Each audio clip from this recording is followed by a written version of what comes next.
I used to lie awake at night, grinding my teeth, clenching my fists under the blankets, running through conversations I should have had, arguments I should have won, decisions I needed people to make differently. My jaw ached, my chest felt tight. And the strangest part? I thought I was being responsible. I thought I was being strong. I thought that if I could just think harder, plan better, control more variables, I could finally feel safe. But every morning I woke up more exhausted than the night before. One day, sitting in my tent after another battle, covered in dust and other men's blood, I realized something that changed everything. I was trying to control the wind. I was trying to command the rain. I was spending every ounce of my energy on things that would happen exactly as they pleased, whether I worried about them or not.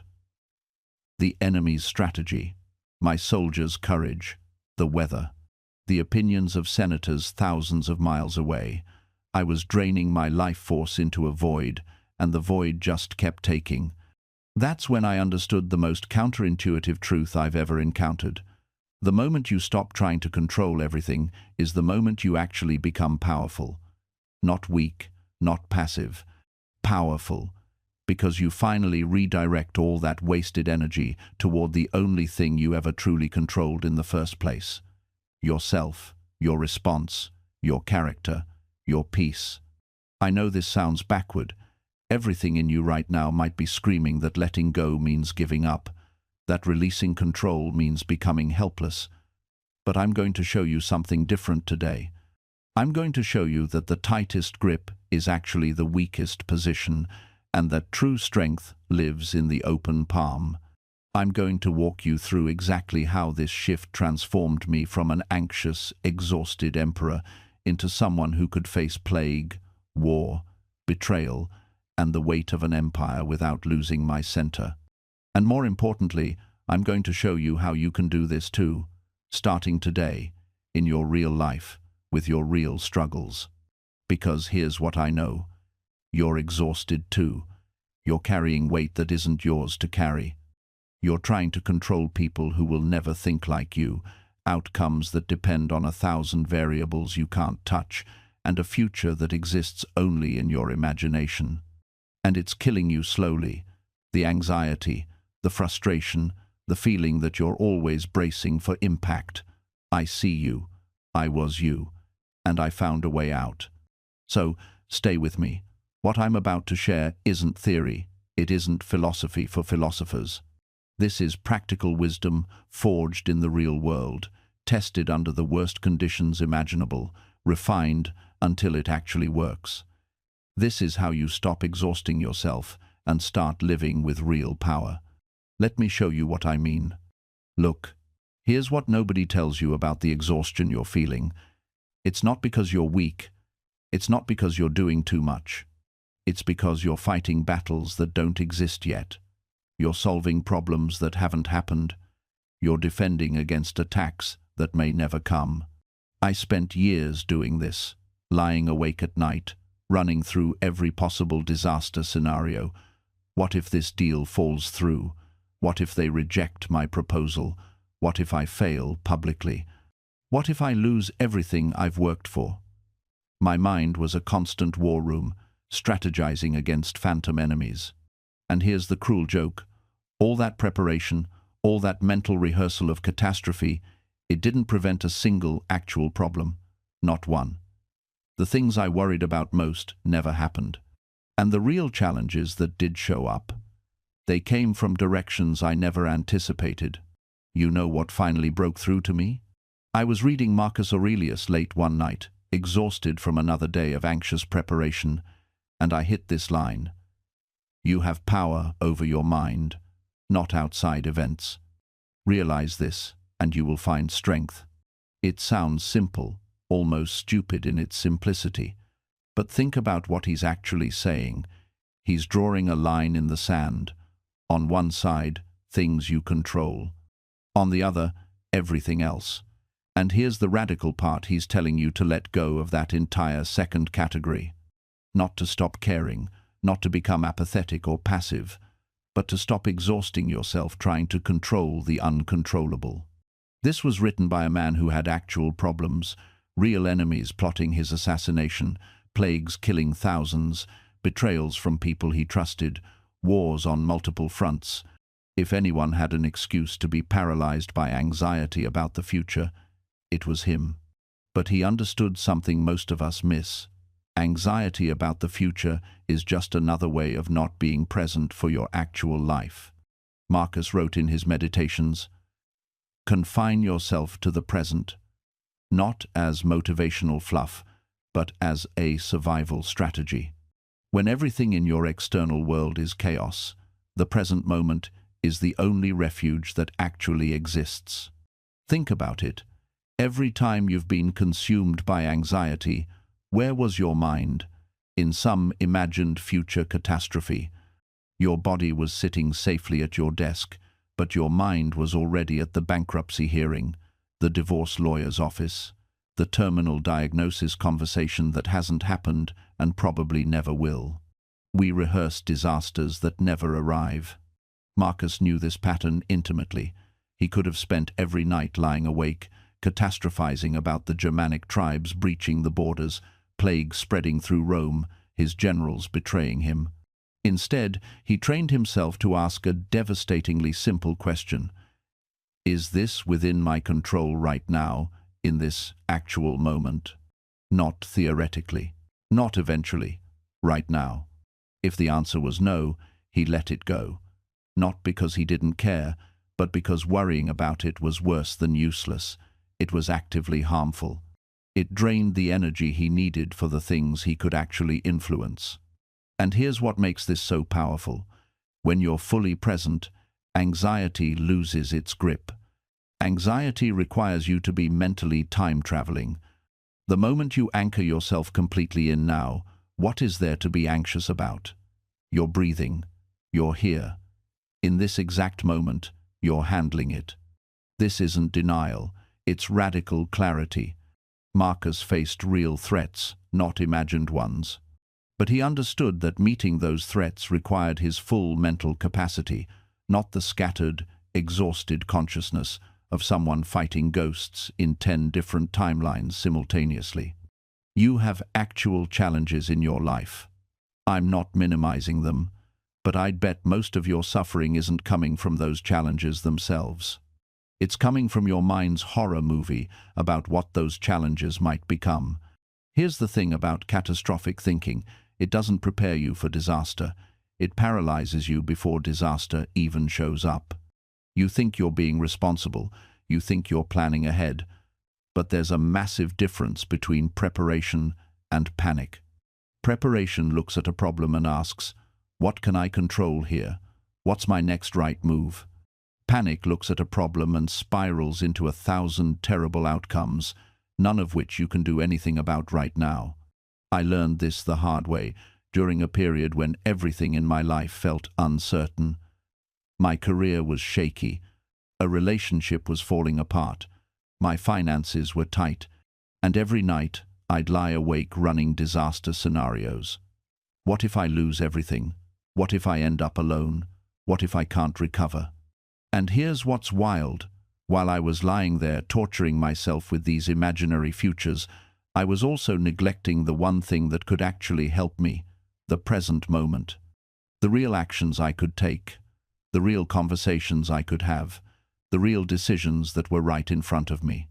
Catastrophic thinking doesn't just steal your peace, it steals your agency. Because when you're convinced the worst is inevitable, why bother trying? When you've already lost everything in your mind, what's the point of fighting in reality?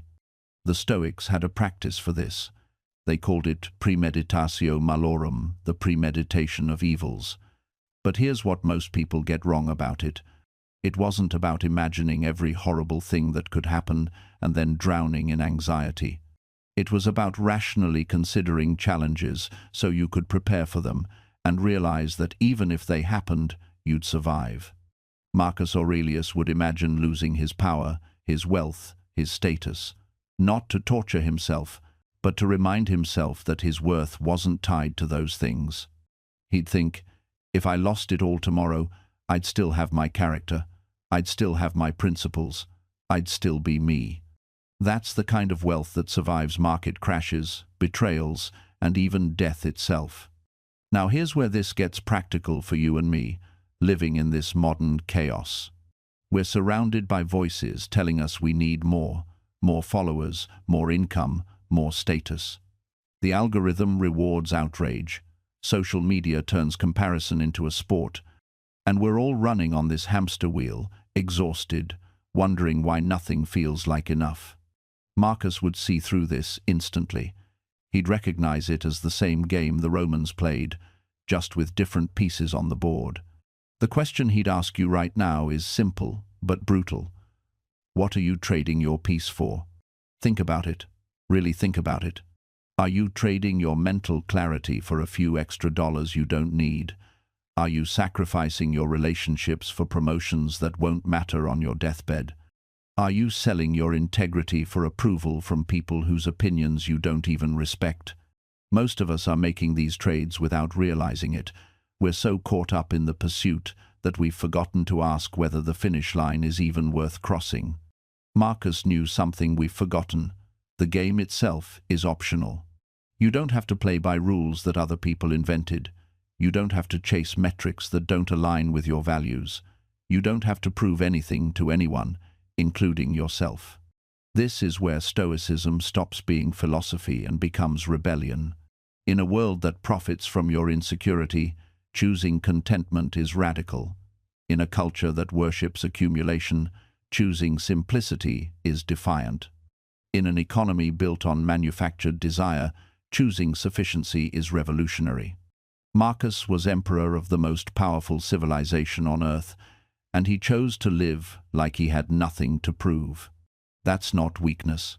That's freedom. The wealthy today could learn from this. Hell, all of us could. Instead of asking, how can I get more? We should be asking, what actually matters? Instead of building empires we can't enjoy, we should be building lives we don't need to escape from. Because here's what the Stoics understood that we've forgotten. Wealth is a tool, not a destination. It's supposed to serve your life, not consume it. Think about the tools in your garage or kitchen. A hammer is useful when you need to build something. But imagine if you spent your entire life just collecting hammers, never building anything, just acquiring more and more hammers, storing them, protecting them, worrying about them. You'd look insane, right? Yet that's exactly what we do with money. We accumulate it compulsively, often at the expense of the very things that make life worth living. Our health deteriorates from stress. Our relationships suffer from neglect. Our souls shrivel from lack of purpose. And for what? So our bank account can have a bigger number that we'll rarely look at and never really use? The Stoics had a word for this kind of thing. They called it preferred indifference. Money, status, possessions, these things are indifferent because they're not inherently good or bad. They're preferred because, sure, having them is generally better than not having them, but they're still indifferent to your actual well-being. You can be miserable with money. You can be content without it. The money itself doesn't determine your state of mind. Your relationship with it does. Marcus knew this. He had unlimited wealth and wrote in his journal about how little it mattered. Meanwhile, Epictetus had been born a slave, owned nothing, and found the same peace Marcus did. Two men, opposite ends of the wealth spectrum, same philosophical conclusion. Your inner life matters infinitely more than your outer circumstances. This isn't about romanticizing poverty. I'm not saying money doesn't matter at all. It does.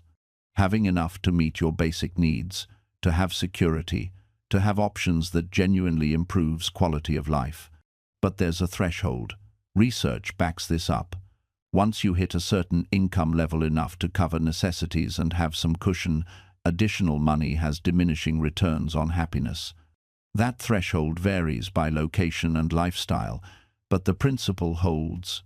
Beyond a certain point, more money doesn't mean more well-being. Yet we keep chasing it like it does. Why? Because we've been sold a lie. We've been told that the next promotion, the bigger house, The luxury car will finally be the thing that makes us feel secure, respected, accomplished.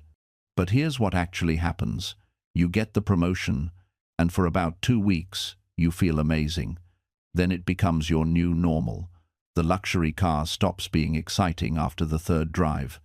The bigger house just means more rooms you don't use and a bigger mortgage payment that keeps you up at night. This is called hedonic adaptation, and it's one of the cruelest tricks our psychology plays on us. We adapt to improvements in our circumstances remarkably quickly. What once seemed like a dream becomes baseline, and then we need something even bigger to feel that same hit of satisfaction. I see this constantly in myself and others. A friend of mine worked for years to afford his dream watch, a Rolex that cost more than some people's cars. He was obsessed with it, talked about it constantly. When he finally bought it, he was euphoric for exactly 1 week. Then it just became the thing on his wrist. Now he's eyeing an even more expensive model. The goalpost moved the moment he crossed the line. Meanwhile, the sacrifices he made to afford it, the weekends working, the stress, the relationships he neglected, those were permanent. The joy was temporary. The cost was lasting. And this is where we need to be brutally honest with ourselves. How much of what we're chasing is actually about us, and how much is about what other people think? Because if we're really truthful, so much of our ambition is driven by external validation. We want the title so people respect us. We want the expensive things so people know we've made it. We want the Instagram-worthy life so people think we're successful. But here's the problem. Other people aren't thinking about you nearly as much as you think they are. Everyone is too busy worrying about what everyone else thinks of them. It's a massive collective delusion where we're all performing for an audience that isn't even watching because they're too busy performing themselves. The philosopher Alan Watts said it perfectly. Man suffers only because he takes seriously what the gods made for fun. We've turned life into this grim competition for status and stuff, when the whole point might just be to exist, to experience, to connect, to feel. And when you strip away all the performance anxiety and status games, what's actually left? What do we have when we stop trying to prove ourselves? We have this moment, right here. The sound of your breath, the feeling of being alive in a body that somehow assembled itself from stardust and still manages to heal its own cuts and digest food without you having to think about it. I was reading about people who've had near-death experiences, and there's this pattern that keeps showing up. Nobody, and I mean nobody, comes back from the edge of death saying, "Man, I really wish I'd worked more overtime," or "I should have bought that bigger house." They come back talking about love, about presence, about how they wasted so much time worrying about things that never mattered. They talk about regretting the moments they were physically there but mentally absent, scrolling through their phones while their kids were trying to show them something. We already know this. Deep down, we all know what actually matters. But we're so caught up in the current of modern life that we can't seem to act on it. It's like we're all passengers on a train heading in the wrong direction, and we know it's the wrong direction. But we stay seated because everyone else is staying seated, and surely all these people can't be wrong, right? Except they can be. An entire civilization can be pointed in the wrong direction. History is full of societies that were collectively mistaken about what was important. The Romans thought endless conquest and entertainment were the answers. Medieval Europeans thought suffering now would guarantee paradise later. Every era has its delusions. Maybe ours is the delusion that more is always better, that busy means important, that visible means valuable, that comfort equals happiness, that we can somehow optimize our way into meaning. But you can't optimize love. You can't hack presence. You can't life hack your way into a life worth living. These things require the one thing we're most reluctant to give: time. Unstructured, unoptimized, inefficient time where nothing measurable happens but everything meaningful does. I learned this the hard way. There was a period in my life when I measured everything: steps, calories, sleep cycles, productive hours, social interactions. I had apps, tracking apps. I genuinely believed that if I could just quantify my existence precisely enough, I could optimize it into something extraordinary. You know what happened? I became intimately acquainted with my metrics and completely alienated from my life. I knew exactly how many hours I'd slept, but I couldn't remember the last time I'd woken up feeling rested. I tracked every conversation, but couldn't recall the last time I'd actually connected with someone. I was winning at a game nobody actually plays. The breaking point came during what should have been a perfect evening. Sunset over the water, close friends, good food. And I was there with my phone, logging everything, already thinking about how this would look in my year-in-review statistics. My friend finally put her hand on my phone and said something I'll never forget. "You're so busy documenting your life, you're not living it." She was right. I'd become a spectator at my own existence, narrating and measuring instead of participating. I'd confused the map for the territory, the menu for the meal, the spreadsheet for the experience. Here's what nobody tells you about optimization culture. It's based on a fundamental misunderstanding of what makes life valuable. It assumes that life is a problem to be solved, an inefficiency to be corrected, a system to be perfected. But life isn't a problem. It's a mystery to be experienced, a complexity to be inhabited, a mess to be embraced. The things that make life worth living, they're not optimizable. Love doesn't have a productivity metric.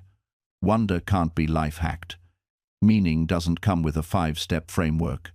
These experiences require something our culture has forgotten how to give: presence. Full, undivided, unmonitored presence. And presence, real presence, is terrifying to us now. Because when you're fully present, you can't also be optimizing. You can't be planning your next move, tracking your progress, or measuring your output. You just have to be there, in that moment, with all its uncertainty and unmeasurability. And that terrifies the optimizer in us, doesn't it? The part that always needs to know if we're doing it right, if we're getting somewhere, if it's worth the investment of time. I remember sitting with my daughter when she was learning to read. She'd stumble over words, lose her place, get frustrated, and I'd feel this urge rising in me to turn it into a teaching moment, to optimize the experience. Sound it out. Remember the phonics rules. Focus. All the helpful parent things. But one evening, I just stopped. I let her struggle. I let her get the words wrong. I didn't correct or guide or optimize. I just sat there, present with her frustration and her eventual small victories. And something shifted. Without the pressure of my optimization energy hovering over her, she relaxed. She started playing with the words, making up silly pronunciations, laughing at herself. She learned more in that half hour of unoptimized presence than she had in weeks of my well-intentioned instruction, because presence creates space, and in that space, things can unfold naturally, organically, in ways our optimizing mind could never engineer. But here's what makes this so difficult. Presence doesn't feel productive. It feels like you're wasting time. It feels passive, almost lazy. You're not doing anything, not achieving anything, not moving toward any measurable goal. That's why we avoid it. That's why we fill every moment with doing, with optimizing, with productive activity. Because the alternative, just being there, fully present with what is, feels dangerously close to giving up. But it's not giving up. It's the opposite. Presence is the most active thing you can do. It requires every ounce of your attention, your awareness, your willingness to be with what is, rather than what should be. It's harder than any optimization strategy because you can't hide behind metrics or methods or measurable progress.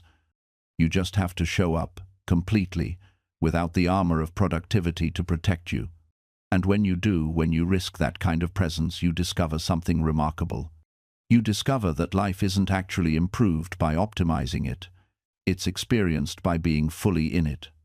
Because here's what nobody tells you about optimization. It's a trick. It promises you control, but it delivers anxiety. It promises you efficiency, but it delivers exhaustion. It promises you a better life, but it keeps you so busy measuring and adjusting that you forget to actually live.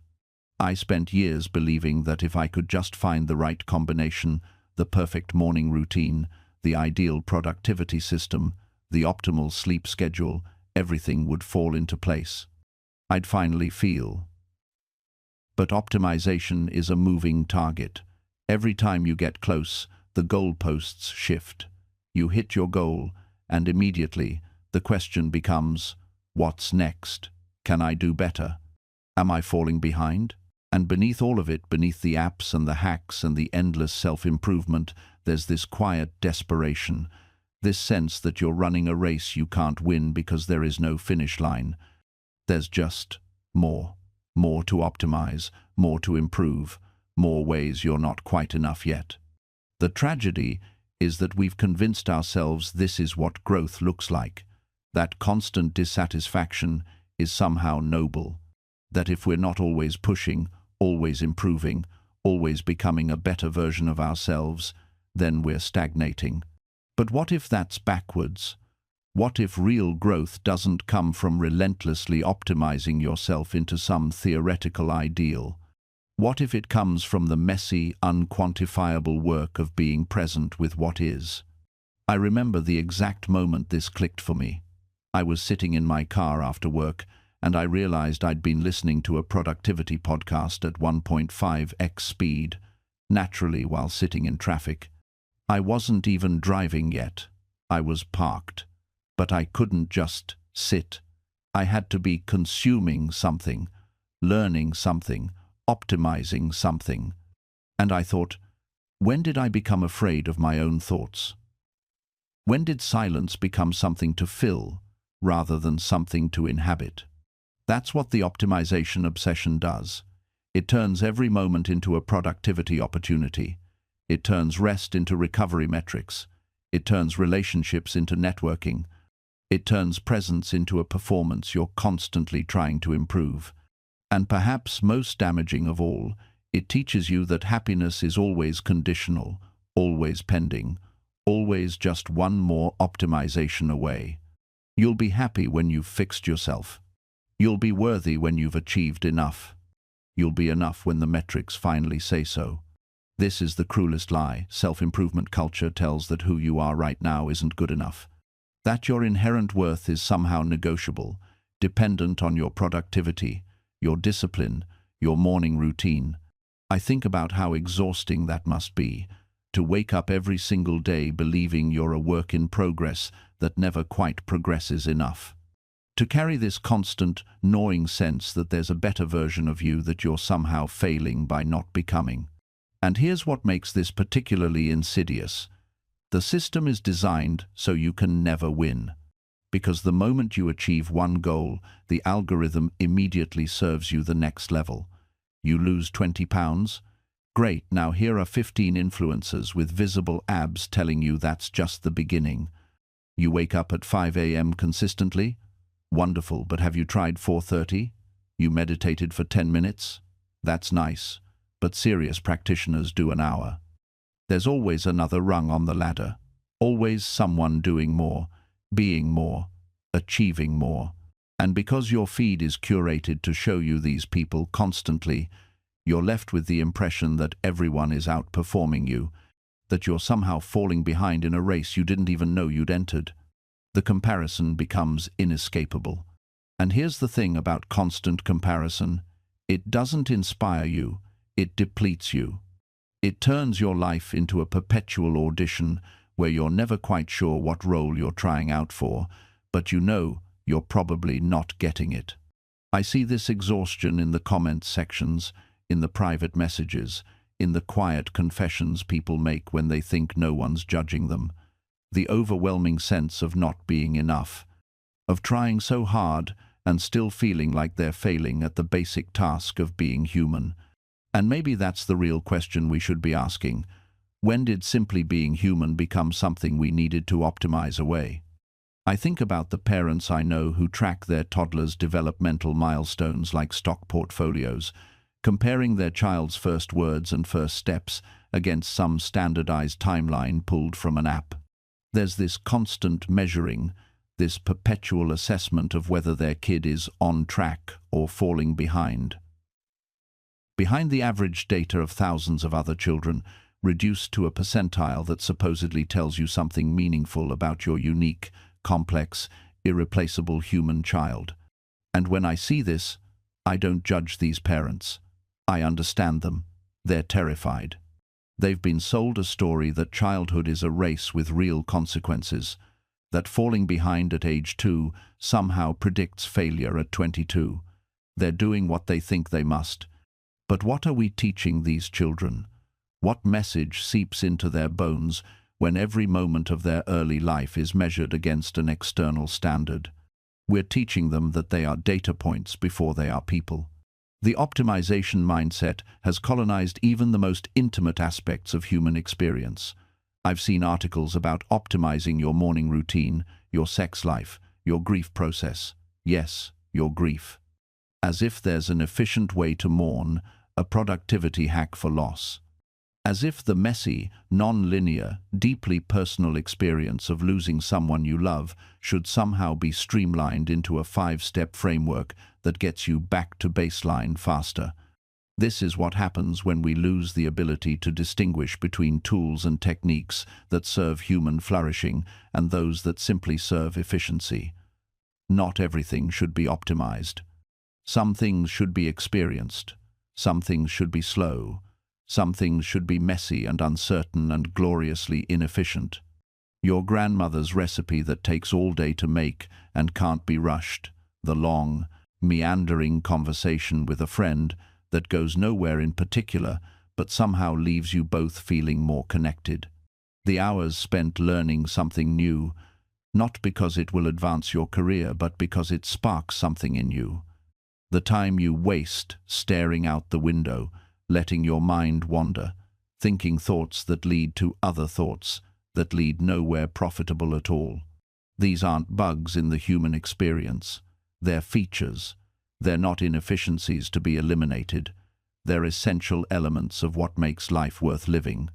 But they're increasingly treated as luxuries we can't afford, indulgences for people who haven't yet gotten serious about maximizing their potential. I see this mentality everywhere now. Parents who schedule every minute of their children's days because unstructured time feels wasteful. College students who can't choose a major without calculating its ROI down to the decimal point. Retirees who immediately fill their newfound freedom with consulting gigs because a life without professional productivity feels purposeless. We've created a culture where rest requires justification, where joy needs a business case, where the value of an experience is measured by whether it advances some predetermined goal. And the cruelest irony? This obsession with productivity is making us less productive in the ways that actually matter. The constant optimization is exhausting us. The relentless measurement is draining the meaning from activities that once sustained us. We're so busy tracking our progress that we've forgotten what we're progressing toward. I watch people track their meditation sessions with apps that award points for consistency, completely missing that the whole point of meditation is to step outside that achievement-oriented mindset. I see runners who can't enjoy a jog without checking their pace every 30 seconds, turning what could be meditative movement into another source of performance anxiety. The quantified self-movement promised to give us data-driven insights into our lives. Instead, it's turned existence into a spreadsheet, where every row must justify itself with measurable outcomes. And here's what nobody wants to admit. Some of the most important things we do have no measurable outcome at all. The conversation with a stranger that shifts your perspective. The afternoon spent staring at clouds that lets your subconscious solve a problem your conscious mind couldn't crack. the hobby pursued purely for pleasure that keeps you sane enough to function in all the important areas of your life. These things don't show up on any dashboard. They don't generate any metrics. They won't appear in your year-end review or your obituary's list of accomplishments. But they're often what makes the accomplishments possible in the first place. Productivity culture has it backwards. It treats human beings as machines that occasionally need maintenance, sleep, food, brief moments of leisure to recharge our batteries for more output. But we're not machines that occasionally need to be human. We're humans who occasionally need to be productive. This distinction might seem subtle, but it changes everything. When productivity becomes what we do rather than what we are, we stop measuring our worth by output and start measuring it by presence, by how fully we show up to our lives, how deeply we connect with others, how meaningfully we engage with the world around us. I think about the people I know who seem most at peace with themselves. They're the ones who've learned to be comfortable with unproductive time. They're the ones who can sit at dinner without checking their phones, who can take a walk without turning it into exercise with metrics, who can have a conversation without mentally drafting their next email. These people haven't rejected productivity entirely. Many of them are actually quite accomplished, but they've rejected the idea that productivity is the lens through which all of life should be viewed. They've created space for experiences that have no purpose beyond the experience itself. And here's what I've noticed. That space is where life actually happens. It's where relationships deepen, where creativity emerges, where we process our experiences and figure out who we are and what matters to us. All the things we claim to be working toward: happiness, fulfillment, connection, meaning they don't come from productive time. They come from the margins we've been trained to eliminate. The productivity culture tells us those margins are waste, that every gap in our schedule is an opportunity cost. But what if those gaps are actually where the value is? What if the coffee with no agenda, the afternoon with no plan, the evening with no tasks, what if that's not time away from life, but time fully in it? I started experimenting with this idea in small ways. I stopped optimizing my morning routine. I let myself linger over coffee without reading the news or checking messages. I took walks without my phone, without a destination, without turning it into a workout. I said yes to spontaneous plans, even when I had work I could be doing. And something unexpected happened. I didn't fall behind. I didn't become lazy or unaccomplished. Instead, I found that the work I did do felt less like an obligation and more like a choice. The creative projects I'd been forcing during scheduled productivity blocks started flowing naturally during unscheduled time. The relationships I'd been maintaining with calendar reminders started feeling genuine again. The most unexpected change wasn't in what I accomplished, but in who I became when I stopped performing productivity for an invisible audience. I'd spent years curating my life like it was content, optimizing my morning routine for the story it told, choosing hobbies that sounded impressive in conversation, structuring my days around what would look good in a future memoir. When I stopped tracking everything, I lost the narrative thread I'd been building about myself, and that loss felt terrifying at first. Without the data points and achievement markers, who was I? What was I doing with my life if I couldn't quantify it, if there was no optimization arc to share? But here's what filled that void: actual preferences, actual desires. I started noticing what I genuinely wanted to do versus what I thought I should want to do. The distinction had become so blurred under years of productivity culture that I'd forgotten there was a difference. I discovered I actually enjoyed cooking, not meal prepping as optimization, not following recipes as skills development, but the physical act of chopping vegetables without a timer running. I found myself reading books I'd never admit in literary circles, watching shows that taught me nothing, taking walks that went nowhere in particular. These weren't revolutionary activities. They were ordinary, unremarkable, completely unoptimized moments that would never make it into anyone's highlight reel. but they were mine in a way nothing had felt mine in years. The strangest part? My external life didn't collapse. The projects still got done. The relationships still functioned. The work still happened. But now they emerged from something more sustainable than willpower and systems. They came from actual interest, from genuine care, from being present enough to notice what mattered without a framework telling me what should matter. I think what I'd been calling productivity all those years was actually just elaborate avoidance. Avoidance of stillness, of uncertainty, of the uncomfortable work of figuring out what I actually valued when no one was watching, when there was no leaderboard, no metrics, no proof of worth. The tracking, the optimization, the constant improvement, it had given me a sense of control in a world that felt overwhelmingly chaotic. But it was a false control, a simulacrum of agency that actually kept me from making real choices. When I finally let it go, what remained wasn't chaos. It was clarity. Not the kind of clarity that comes from perfectly organized systems, but the kind that emerges when you stop drowning out the quiet voice that knows, without data, what you need. I started trusting something I'd spent years dismissing as unreliable. My gut. Not in some mystical trust the universe kind of way, but in the way your body knows you're getting sick before the symptoms appear. The way you can feel when someone's lying, even when their words sound true. The way you know which path to take at a fork in the road without needing a pros and cons list. We've been taught to distrust this. We call it irrational. We demand evidence, data, peer-reviewed studies. And there's value in that. I'm not suggesting we abandon reason.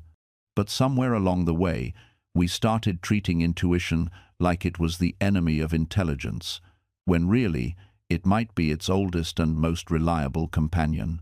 Your intuition isn't magic. It's pattern recognition operating at a speed your conscious mind can't match. It's your brain processing thousands of microsignals, past experiences, subtle environmental cues, and synthesizing them into a feeling. That feeling in your stomach isn't random. It's information. But here's what I learned. You can't hear it when you're optimizing. You can't access it when you're running at maximum efficiency. It only speaks in the margins, in the pauses, in the moments when you're not doing anything particularly productive. That's why they feel so uncomfortable at first, those empty moments, because we've trained ourselves to fill every second with input, with stimulation, with progress. We've convinced ourselves that idle time is wasted time. But what if the opposite is true? What if those moments of apparent waste are actually when the most important processing happens? I started taking walks without my phone, not as exercise, not as a productivity hack to boost creativity, just walks. No agenda, no destination, no podcast filling my ears. And it felt, honestly, kind of excruciating at first. My mind would race. I'd think of 17 things I should be doing instead. I'd feel guilty, lazy, irresponsible. But gradually, something shifted. The noise started to settle, and underneath it, I began to notice thoughts I'd been drowning out for years. Not revolutionary insights, not breakthrough ideas, just truth. Simple, uncomfortable, undeniable truth about what I actually wanted, what actually mattered, what I was avoiding by staying so busy.